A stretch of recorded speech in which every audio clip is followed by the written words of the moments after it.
So, you want to launch a subscription box and don't know where to start? Girl, you are in the right place. I'm Julie Ball, a subscription box coach, and your host here at Subscription Box Basics, a podcast for new and aspiring subscription box entrepreneurs that want to avoid overwhelm. So grab a coffee, some pen and paper, and let's have some fun.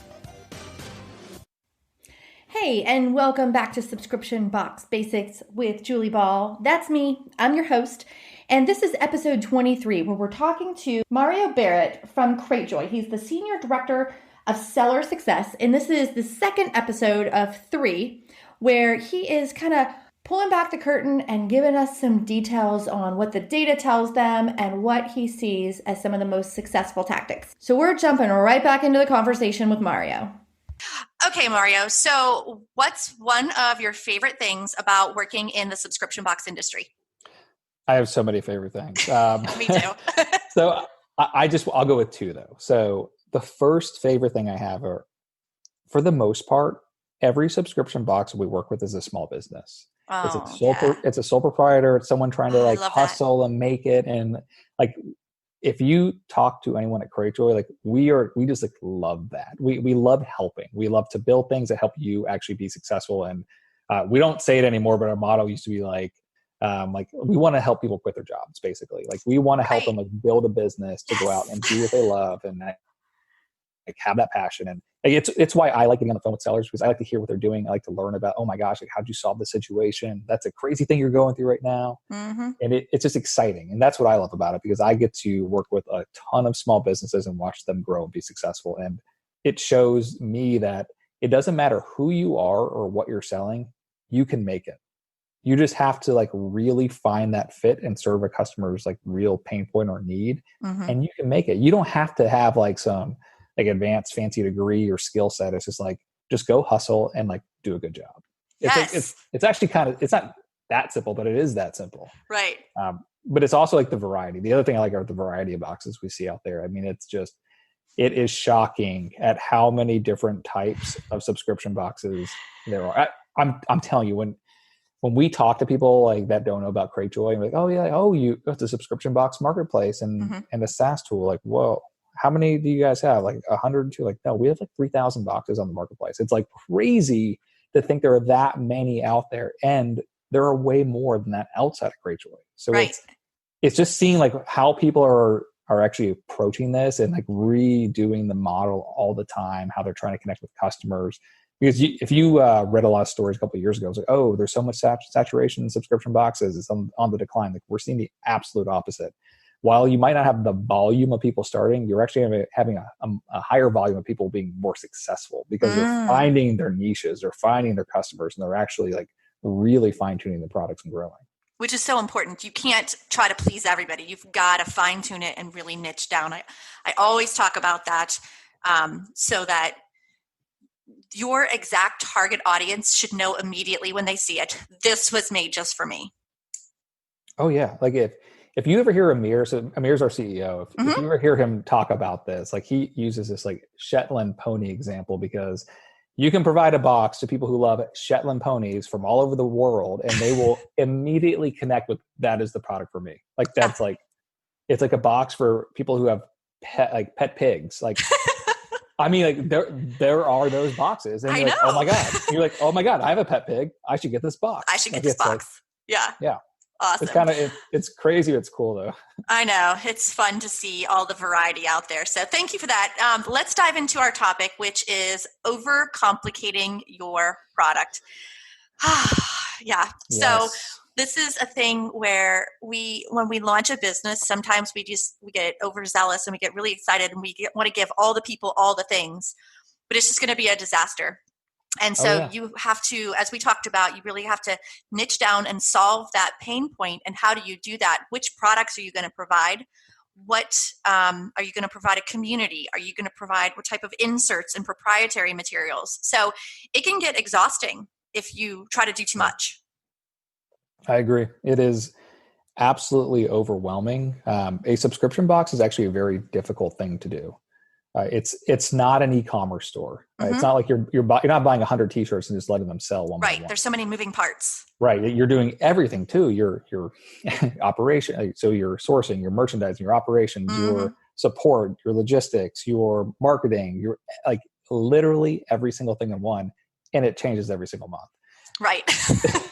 Yeah. It's like, oh, great. But yeah, so on the complication side, we see the boxes that we see that usually fail are the ones that do, like what you said, too much for too many people. They try to be like, oh, I'm going to have 7 different tiers of this box, and each box is going to have 19 products. So I'm going to have, 2,900 like variations. And you're like, good luck. Absolutely good luck. Like we want you to be successful, but we just see the data that it's very hard to do that. And you see the same thing like trying to change terms too. So they want to give people the opportunity to buy weekly, bi-weekly, monthly, bi-monthly, quarterly. Like, okay, those are all different products. At the end of the day, that's a different product you have to source and actually deliver on. And you will be overwhelmed doing a monthly box, I guarantee you, because it goes faster than you think. Oh my gosh. Yeah. That cycle every time, I swear it's like Groundhog's Day, Oh yeah. And it just, as soon as you finish packing and shipping, it's like on to the next thing. Oh yeah.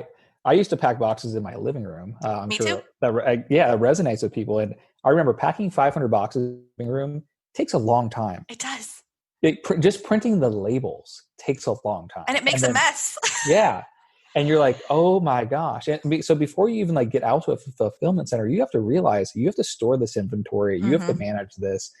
The simpler it is, the easier it is for you to actually like deliver on. And then the more targeted you can be with who you're actually trying to like sell to. So as a consumer, I feel like we get decision fatigue too. If you give them too many options, then you might lose the sale. So from a data perspective, can you tell us anything about like how many terms to offer or how many variations to offer? Yeah. So if you went back to Cratejoy 1.0, we had just about every option in the subscription world. Like you could literally run the most complicated business you ever wanted to. And the data, I know. So what the data showed is that the most successful boxes, which means the most likelihood for survival and growth, were monthly turned boxes. Okay. Monthly you hear boxes. That, people? Monthly boxes. Monthly that ship either on a like month to month or a 3, 6, or 12 month prepay schedule. We used to do 9 months. That just never worked. People didn't use it. People didn't buy it. But that is what people are, I guess, conditioned to do. And you can do quarterly, and there are plenty of successful quarterly boxes out there. We get this question a lot. So everyone wants to do like a seasonal quarterly box, which is hot. Like people want to do that. They want to ship. And so maybe I should back up. Quarterly means 2 things. You either ship every 3 months from the date of purchase. So that's like quarterly ad hoc. So that's just like, every 3 months you get a box, or you ship 4 dates every year. So you ship like whatever, December 1st, and whatever everyone's on that December 1st shipment. And so that would be like the winter box, the spring box. Yep. The summer box, the fall box. So those are very popular and those can do very well. The things that the trade-offs are, you are only touching that customer 4 times a year with a product, which means you're only doing 4 renewals a year. So your cash flow has to be like really big if you're trying to run that type of business. And you can make it work, but we find that you lose interaction with the customer between shipments. Yeah. So you're not top of mind. Right. So unless you have a really like robust marketing plan and communication plan to actually start to communicate and touch them and like engage them with the community online, we see it as like most of those boxes just didn't make it. They just weren't able to sustain. They didn't have the cash flow. The month to month was actually pretty popular because you get cash flow every single month. And like across the board, we usually see 70-ish% of people are month to month subscribers. The rest are prepays. That's pretty much across the board that I've seen as I look at the data. And that gives you cash flow every single month to not only pay yourself for the time, but you're touching people every month. So you're renewing them. You're talking about that. You're sending them updates about this is what you're getting. This is what you had. You're trying to solicit feedback. And you're able to make more cycles throughout the year, which that's good. They may not be as big as like a 3-month charge, because in a 3-month box, you can put a ton of value and charge a lot of money. Right. But I think you're also limiting your buyer pool. There's definitely a trade-off with each. I can't say one's better than the other, except I say that more people are successful month to month. Right. From the data. From the data. If you were a big time influencer or you were like Kim Kardashian, you can absolutely launch a quarterly seasonal box. You can put your name on anything. Right. Like like you have to like know yourself, your potential audience, and what your cash flow needs are, and like really kind of understand like what would work for you. Yeah. So when it comes to overcomplicating things, let's talk about operations. So if you say you have 10 products. So we at Sparkle Hustle Grow, we put 4 to 6 items, and that feels like enough to, I'm always looking to reach out to a vendor here, chasing this vendor here. Did this order come in on time? I can't imagine having twice as many products or 3 times as many products. The more products that you have to fulfill, the more legwork there is with vendors, communication, stuff like that. Yeah. But also in, like you said, having the space to do that, actually putting together the boxes, it becomes really, really overwhelming and very time consuming as you continue to add more and more things to your box. Yes. And okay, operationally, let's say you have 10 products and you have 25 subscribers. You're a newbie. You're crushing it. You have, what is that? 10 times 25, 250 different products in your house in month 1. Mm-hmm. Okay. So let's say you forecasted like 10% over. So you have a couple more for a couple extra boxes, and you do 25 every month throughout the year. At the end of that year, you're going to have 120 different products times 2 boxes. You're going to have like 240 different SKUs just floating around your house that you're going to have to figure out what to go do with. So let's say you want to sell them online. Now you have 120 one-time products online to try to go sell, or you can try to like obviously give those boxes to influencers or reviewers. But I mean, what you see is like this just compounds over time. And when you go to pick and pack, you go to kit, anything like that, like you're grabbing more SKUs, you're keeping things in more places, you have to store it. It's just way more complicated. And then you have 120 different vendors, like you said, to communicate with. If you ever want to go back to them, like, okay, so where's my spreadsheet? Which one was that? Yeah, like it just like makes it super complicated. So you definitely want to simplify. You don't want to have the other thing within, like, let's say you have 10 products in 2 different boxes that have like a variation of different products in them. That just really complicates it. Yeah. I ran, trust me, my first box I started, I wanted to have like 27 different products. I was like, oh yeah, I'm going to. So excited. If someone doesn't want this one, they'll have that one, and they'll have that one, and optionality like wins. And then I was like, wait a second. No, it would take you a week to order that. At the beginning, I thought about putting in sized items like t-shirts or, something like that. But as I got deeper into it, I'm like, the operational nightmare of me trying to manage all of those variations and me trying to buy the right number of smalls, mediums, larges, it just seemed really overwhelming to me.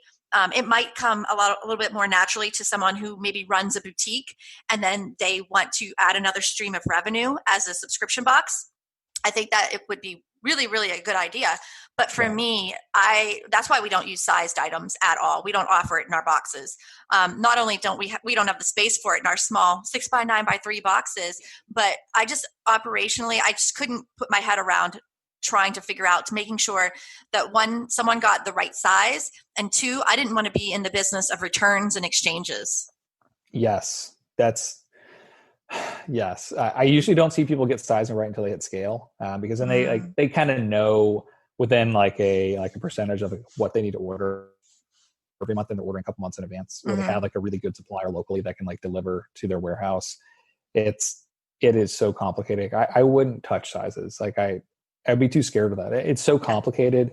Unless you're like you said, like a boutique or someone that has like that type of inventory they can pull from and they're more comfortable with it. I think it's very difficult. Yeah, I would agree. Yeah, I think it's not to say that it can't happen. So if you're thinking about that and you're listening, we're not saying don't do that. We're just trying to get you to think about like as you scale, is this going to be feasible? So one thing that I did at the beginning is I got some of my products and I would repackage them, maybe put them in a different box or label them or something like that. And while that was feasible in the early stages when I only had, say, 50 or 150 boxes, I just knew it wasn't scalable. So that was one of those things that I knew I would have to kind of pivot as I grew. So I just wanted to share that little story. And then I guess, Mario, the last question is, from the data, I always love getting information from the data. Do you have any clue as to like the typical number of products that is successful? Like how many products are the most successful boxes putting in their box?